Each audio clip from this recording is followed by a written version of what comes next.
Ça va, oui. Sauf que l'avion perd de l'altitude. On fonce sur les arbres. Et je n'aurai pas le temps de sortir les trains d'atterrissage. Mais y a quoi qui va? Ce qui va, c'est que je suis là.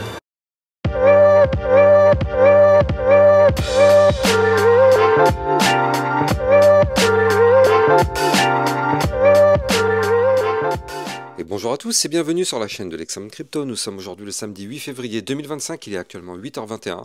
On va faire le point bien sûr sur les news, on va regarder aussi notre Bitcoin, les altcoins, on s'installe confortablement et on démarre avec une cryptomap plutôt mitigée. On a un Bitcoin en dents de scie, on va regarder tout ça au travers de cette vidéo. On commence directement avec les news.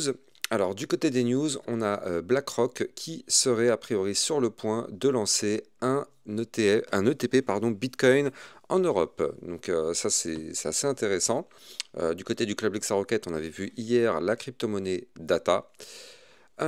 Fidelity qui achète 4362,48 Ethereum pour un montant de 20,06 millions de dollars. Je ne sais pas si vous vous rendez compte. C'est colossal.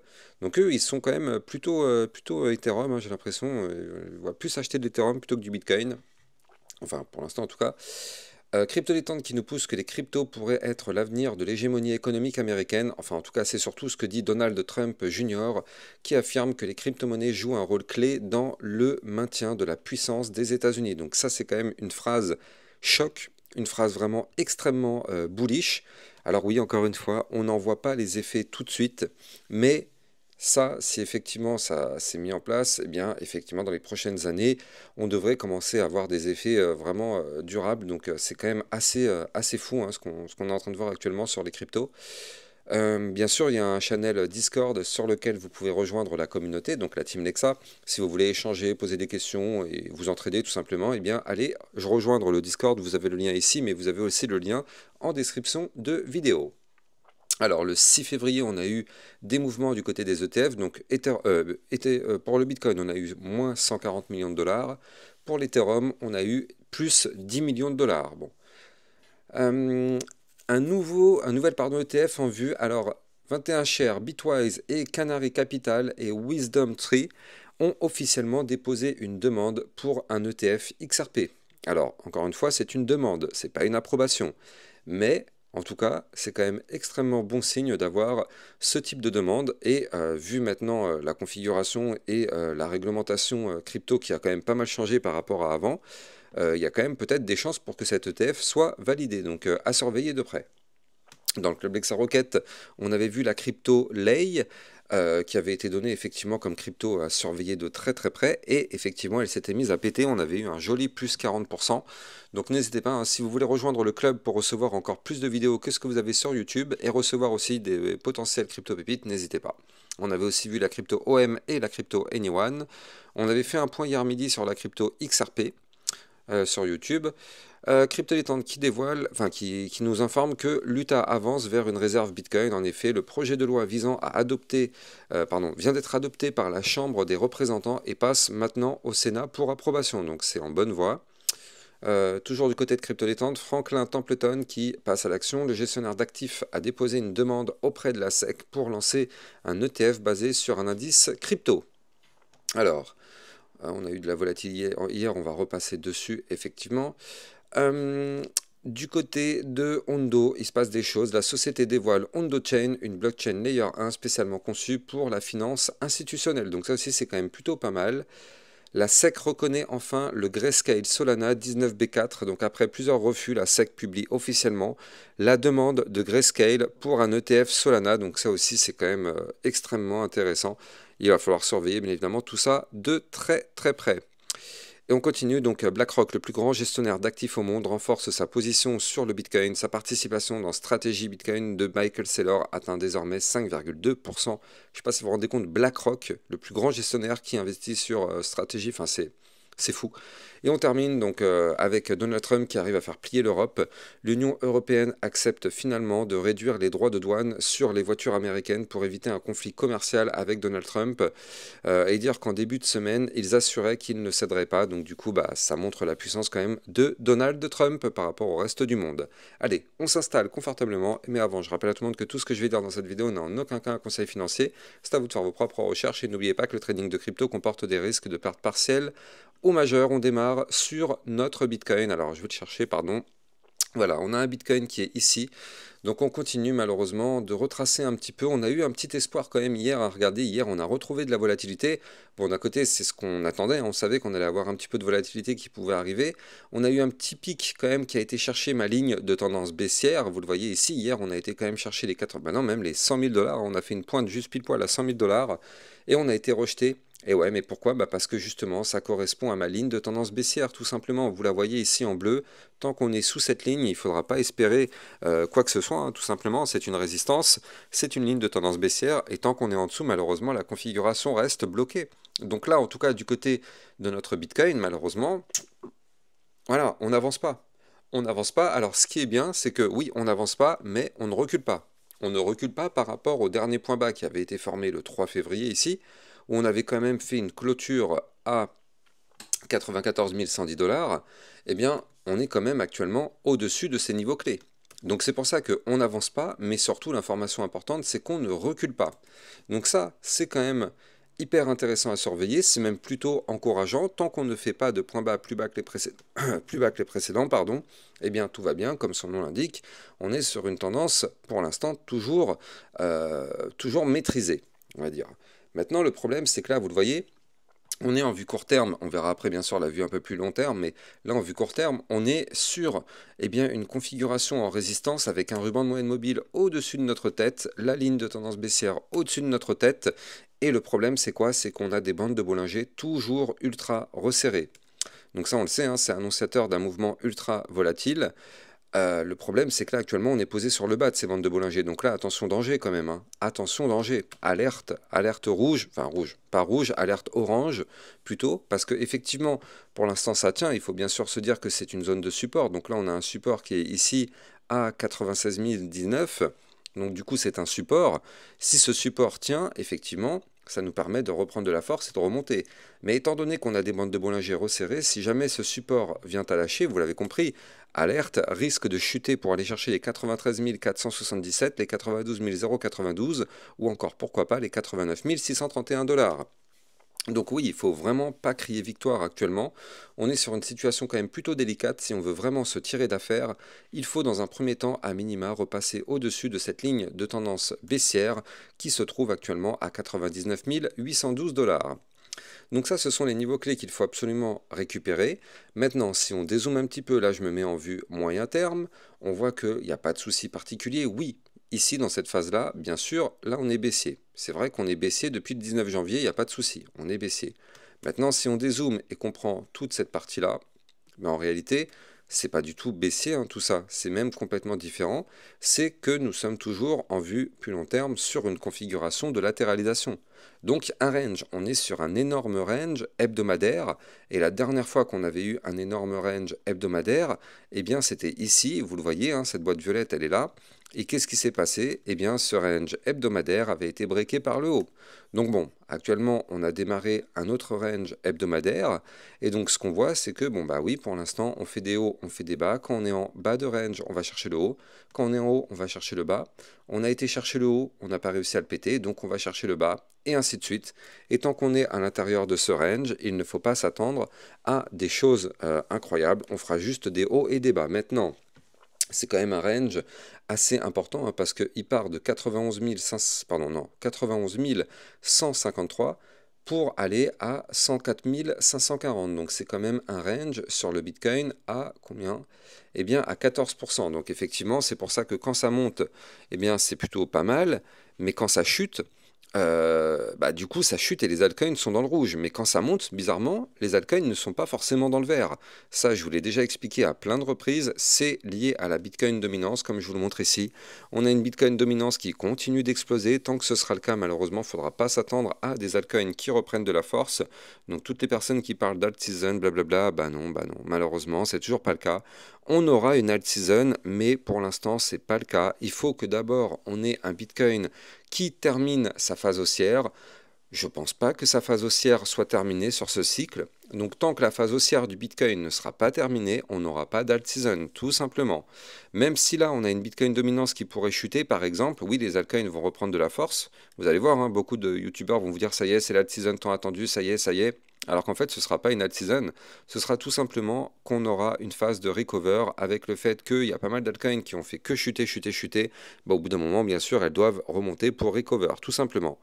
Donc là, en tout cas du côté de notre Bitcoin, pour l'instant, bah, on continue d'évoluer dans ce range et on va checker au passage la map de liquidité. Donc là, c'est ce qu'on voit, hein, bien sûr. On a toute une phase borné, comme je vous l'ai montré un petit peu. On a des liquidités à venir chercher ici aux 94-95 000 dollars. Et en haut, regardez, on a un pic qui commence à se former à 100 000 dollars. Donc là, c'est intéressant. Par contre, entre les deux, donc c'est le range que je viens de vous montrer, hein, le range qui a été balayé. Entre les deux, on voit qu'il n'y a plus rien. Donc dans le range, on fait le ménage. On va en haut, on va en bas, en haut, en bas. Mais là, on voit que au-dessus, donc au-dessus des 100 000, ça commence à accumuler un petit peu. Et en dessous, donc à partir de 95 500 jusqu'à 94 000, là aussi, on continue, tout simplement d'accumuler. Donc là, on va aller checker aussi au passage, notre Fear and Greed Index qui est dans la peur. Donc ça, c'est excellent, c'est vraiment excellent. Je rappelle la règle, moins il y a de personnes bullish, mieux c'est. Donc là, on fait peur à tout le monde. Ça fait maintenant 2-3 jours qu'on est dans la peur. Donc ça, c'est excellent. Et donc, on le voit hein, au niveau des réseaux sociaux, ça y est, tout le monde commence à être dégoûté de la crypto. Tout le monde commence à dire, ça y est, il n'y aura jamais de bull run, on est en bear market. Et ça, je vous assure que ça, c'est un indicateur excellent. Quand vous allez sur Twitter et que vous voyez les commentaires des gens, si tout le monde est négatif et qu'on est dans un cycle haussier, ça, c'est vraiment un indicateur qu'il faut prendre au sérieux. Donc ça vaut tous les indicateurs du monde. On a beau avoir des indicateurs, des analyses techniques. Non, le plus simple, ce sont les commentaires. Ça, il n'y a rien de mieux que ça pour analyser effectivement le sentiment de marché. Donc là, pour l'instant, du côté du Bitcoin, effectivement, on évolue dans ce range. Pour l'instant, statu quo. Le seul petit bémol, si je pourrais dire ça, c'est qu'en fait, ici, pour l'instant, on est toujours sous la résistance des 98 018. Ce serait bien de récupérer quand même cette résistance pour reprendre de la force, parce qu'il faut quand même pas oublier de noter que si jamais on se met à breaker ce range par le bas, ce serait pas forcément une très bonne nouvelle. Je rappelle que la cassure du range par le bas entraînerait la formation et la validation d'un double top, qui, je le rappelle, est une figure chartiste baissière, qui pourrait nous emmener pour aller chercher les 80 000, voire même les 75 ou encore les 72 000 dollars. Donc vous l'avez compris, on ne veut pas valider ce double top, mais force est de constater qu'il est toujours bel et bien présent, il est toujours menaçant, même si pour l'instant on en est encore loin, mais il est toujours là. Donc pour s'en sortir un petit peu, il faut récupérer les 98 018 et surtout breaker ce range par le haut, ici, à 104 592. Voilà, donc là du côté du Bitcoin pour l'instant on patiente, mais comme je vous l'ai montré tout à l'heure, effectivement la configuration n'est pas non plus exécrable, hein. Oui, on est sur une phase de retracement, mais on a ici, je le rappelle, l'espoir, nous sommes toujours au-dessus du dernier point bas, donc tant que c'est le cas, on a toujours l'espoir de remonter, donc pour l'instant ça tient, donc tant mieux, c'est là ici le dernier point bas comme je vous l'avais montré tout à l'heure en début de vidéo. Alors, on va commencer à s'intéresser à nos altcoins. Avant de parler des altcoins, je rappelle que vous pouvez me suivre sur Twitter pour recevoir toutes les news, toutes les actualités crypto. Donc, n'hésitez pas, vous avez le lien de mon Twitter en description de vidéo. Et si vous aussi, vous voulez recevoir encore plus de vidéos concernant toutes les cryptos et des potentiels crypto-pépites, n'hésitez pas, vous avez le lien du club Lexa Rocket. Le lien est en description de vidéo. Alors du côté effectivement d'une crypto qu'on avait déjà vu sur ma chaîne YouTube, la CryptoBand, regardez ça, comme quoi quand je vous dis de ne jamais se précipiter en crypto-monnaie, c'est encore une fois validé. Je rappelle que la CryptoBand, je vous avais dit qu'elle avait une configuration tellement explosive. On avait détecté ici un range, en fait c'est un range dans lequel on est depuis maintenant 3 ans, regardez depuis le mois de mai 2022, donc ça fera bientôt 3 ans, dans 3-4 mois, hein, ça fera bientôt 3 ans. Regardez. On a consolidé, c'est une crypto qui pour le moment n'a jamais repris de force, mais on a tellement une configuration de compression qu'à un moment donné, on va la retrouver, cette force. On va avoir un mouvement explosif. Donc ça, je vous en avais parlé, je crois que c'était mi-décembre. Je vous avais dit qu'il fallait absolument surveiller cette crypto dans les prochains mois, parce que si jamais on se met à péter le haut du range, donc le haut du range que je redonne ici à 2,356 $, on pouvait avoir une explosion. Donc là, clairement, c'est une crypto qui sera une crypto pépite quand on arrivera à breaker ce range par le haut. Comme vous pouvez le voir, on a été chercher le haut du range, mais à aucun moment on a réussi à le breaker.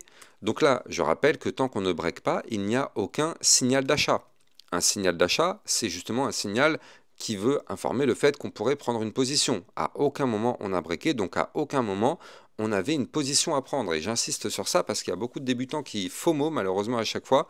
Donc sur YouTube, quand quelqu'un dit oui, ça c'est une crypto à surveiller, tout le monde va investir dessus alors qu'en fait, il y a des règles de base à respecter, il y a des résistances à breaker. Et tout ça, je vous l'ai appris au travers de toutes mes vidéos formations qui sont toutes gratuites en libre accès sur mon site internet lexamoncrypto.fr. Pas besoin de payer 7 000 € pour avoir des formations, bien évidemment. Alors, là, du coup, eh bien, qu'est-ce qu'on a? On a malheureusement une tentative de cassure par le bas de ce range. Vous le voyez ici, le bas du range, il est à 0,946. On est en train de tenter la cassure. Bon, pour l'instant, ça tient, hein, mais si jamais ça lâche, attention, parce qu'avec des bandes de Bollinger aussi resserrées que ça pourrait faire très très mal. Donc si ça lâche, prochain niveau de support 0,516, autre niveau de support 0,213. Ce sont les prochains niveaux clés de support à venir chercher sur cette crypto-monnaie. Par contre, la semaine et le mois n'est pas encore terminé, donc là on peut très bien réintégrer le range, et par contre tant qu'on est à l'intérieur de ce range, l'espoir de remonter pour aller chercher le haut du range existe. Il faut quand même noter, hein, c'est un range à plus combien? C'est un range à plus 146%. Et je rappelle que si on pète ce range par le haut, on risque d'avoir une belle petite explosion. Donc en vrai, pour ceux qui pensent que cette crypto peut être une crypto intéressante, là ici, mine de rien, on est sur des niveaux clés de support assez intéressants quand même. On est très très bas. On est sur des niveaux qui sont vraiment intéressants. On a un RSI mensuel à 42. On a un RSI hebdomadaire à combien? À 39. Donc pour le coup, c'est vrai que mine de rien, pour tous ceux qui pensent qu'on aura une seconde partie de bull run, il y a peut-être effectivement un petit coup de poker à jouer, c'est quitte ou double, hein. Soit on s'effondre parce qu'on casse le range par le bas, soit on réintègre et dans ce cas-là on remonte et on va chercher le haut du range dans les prochains mois, et peut-être dans 3-4 mois on casse ce range par le haut et on décolle pour aller chercher les 2,78, les 3,47 ou encore pourquoi pas les 4,89, voire même des points plus hauts. Donc il va falloir surveiller tout ça dans tous les cas sur ma chaîne YouTube. Ce type de crypto, je les analyse quand même régulièrement et il y en a aussi encore plein dans le club LexaRocket. Allez, on va jeter un coup d'œil sur notre Ethereum. Donc l'Ethereum qui continue de galérer, hein, quand même, il faut le noter, mais regardez ça. On galère, mais pas n'importe où. On est actuellement toujours posé ici sur la ligne de tendance haussière long terme, comme vous pouvez le voir. Heureusement, hein. Heureusement qu'elle est là, cette ligne, sinon on pourrait s'effondrer beaucoup plus fort. Mais regardez, on a quand même fait une petite mèche, il faut le noter, ici à 2129 $, ça a été complètement racheté. Et pour le moment, on est toujours au-dessus de la ligne de tendance haussière. Donc comme son nom l'indique, on est toujours haussier pour le moment, vu long terme, tant qu'on est au-dessus de cette ligne de tendance. Je rappelle que pour trader toutes ces cryptos, vous pouvez utiliser mon lien de parrainage Binance que vous avez en description de vidéo, qui vous permet d'obtenir un bonus à vie de 10% sur vos frais de trading et de trader sur une plateforme enregistrée PSAN auprès de l'AMF, donc n'hésitez pas, le lien est en description de vidéo. Donc là, du côté de la crypto Ethereum, pour l'instant, on est en train de faire une petite phase de consolidation ici. Le problème, c'est qu'on a une résistance à 2723. Ce serait bien de la récupérer, cette résistance. Et le mieux, ce serait vraiment de récupérer ici les 2880 $ pour qu'on puisse reprendre de la force. Donc ça, c'est pour l'instant pas du tout gagné, hein. On est bien en dessous de tous ces niveaux clés. Et je rappelle que si on récupère les 2723 $, on irait chercher les 2900, puis derrière, l'idée c'est de revenir ici, parce que quoi qu'il arrive, un jour ou l'autre, on va retourner rechercher les 3125 $ ici, qui correspondaient au bas du range. On y retournera, il ne faut pas être inquiet, on retournera rechercher ce niveau clé. Donc là, du coup, pour l'instant, on est un petit peu bloqué. On a quand même un support qui nous évite de tomber plus fort. Regardez, le support, il est là, il est à 2555 $, et pour l'instant, il tient. En tout cas, si vous avez kiffé la vidéo, n'oubliez pas de liker, commenter, partager au maximum. Abonnez-vous à la chaîne YouTube pour recevoir tous les jours 1, 2 à 3 vidéos concernant le Bitcoin et les altcoins. Excellente journée à vous, à plus tard, ciao ciao.